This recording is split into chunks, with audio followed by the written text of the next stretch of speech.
Yo tout le monde, c'est TNT Hashtag, on se retrouve pour ma première vidéo théorie Undertale.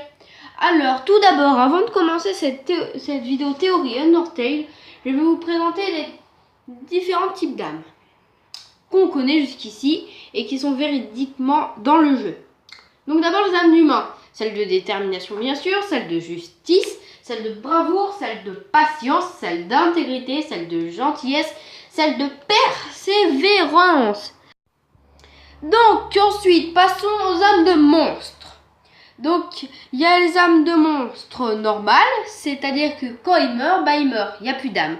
Ensuite, les âmes de monstres majeurs, comme on nous le dit à Waterfall, sur les murs qui racontent l'histoire des monstres en gros, où on peut absorber leurs âmes, c'est-à-dire qu'ils persistent un petit peu après la mort, ce qui nous laisse le temps d'absorber leurs âmes. Donc je citerai pour l'instant que deux noms de monstres majeurs, car le reste est pour le reste de la théorie qui vient après. Oui, car quand c'est les suites, ça vient après. Donc il y a Asgore et Toriel. Comment savoir si c'est un monstre majeur? Généralement, on voit leurs âmes se déchirer, ou une fois qu'on les a tués, ils ont le temps de dire un texte. Donc à ne pas se tromper avec les monstres qui ont absorbé de la détermination. Donc, en parlant de détermination, on va parler des monstres qui ont absorbé de la détermination. Donc vous comprendrez plus tard pourquoi je ne parle pas de Flowey, car c'est un cas exceptionnel. Donc en premier, on va parler d'Undyne, qui en a absorbé qu'un génocide. Bref, quand vous avez tué tout le monde. Ouais. Donc elle n'en a pas absorbé volontairement, enfin, ce n'est jamais précisé. Mais Alphys, il en a injecté. Donc, maintenant on va parler d'un truc qui est fort probable, mais qui n'est mentionné que très rarement dans le jeu, voire que sous-entendu. Donc, Sans a travaillé avec Alphys. Quelques entrées lui sont dédiées.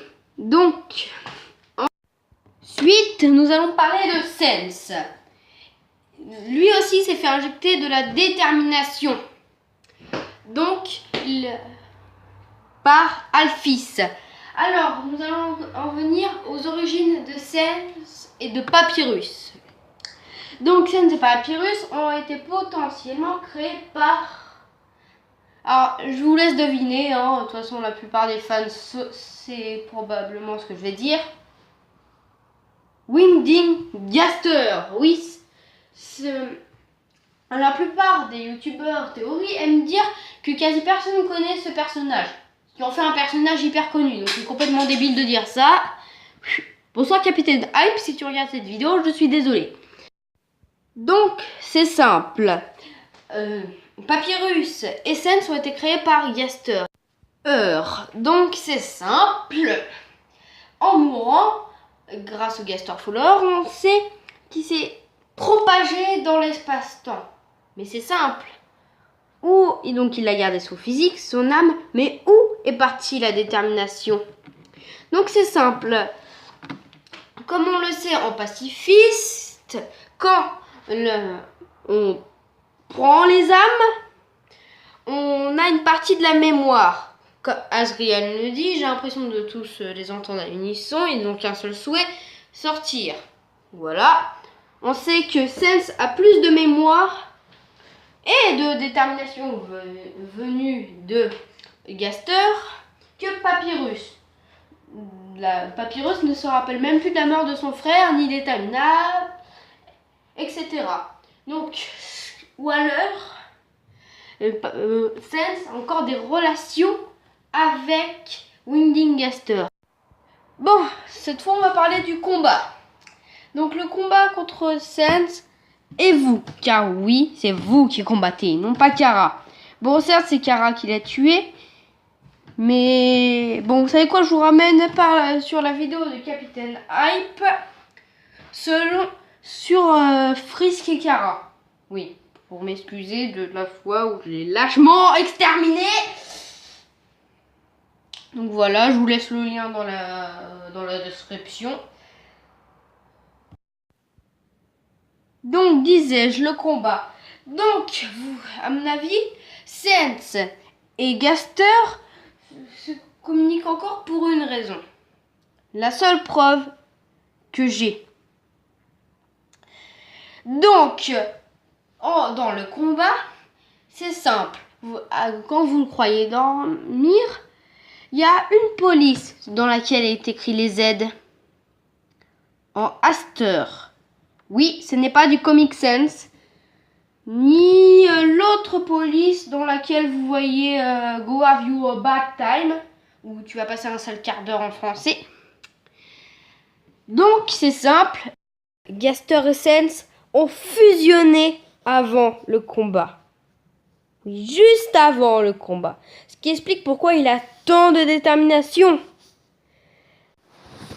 Maintenant, il peut faire des Gaster Blaster, des attaques bleues. Bon, bien que son frère puisse les faire aussi, mais bon. Il peut faire plein d'attaques beaucoup plus puissantes que ce qu'il est censé faire. J'en ai d'autres des preuves, mais parlons un peu plus du complot. Quand vous croyez l'avoir tué, il n'est pas mort. Une raison explique. 1. Ce n'est pas vous qui inflige la dernière attaque. Et 2. Vous n'avez pas obtenu d'XP ni de love après avoir terminé ce combat. Regardez après votre niveau de love après avoir battu Sense. Il n'a pas augmenté. Ni le niveau d'XP. Rien du tout. Nada. Donc c'est un complot, il n'est pas vraiment mort. Bref, je reparlerai peut-être plus tard dans une autre vidéo numéro 2 du complot de Alphys, Gaster et Sense. Mais pour l'instant, cette vidéo sert plutôt de pilier aux autres pour pouvoir faire d'autres vidéos théorie. Dis-moi si ça me plaît. Si ça vous plaît pas, si vous avez juste envie de pisser sur la vidéo, bah tant pis. Mais si ça vous a plu, n'hésitez pas à lâcher un pouce bleu ou vous abonner si ce n'est pas déjà fait. J'ai aussi fait des vidéos gaming, mais bon, si vous avez principalement regardé cette vidéo, c'est que vous êtes plus attiré par Undertale. Mais bon, je prévois peut-être un jour de faire un let's play Undertale. Mais bon, ça à vous de me le dire si vous voulez ou pas que je fasse une suite à Undertale. Mais en attendant, n'oubliez pas de vous éclater. Over.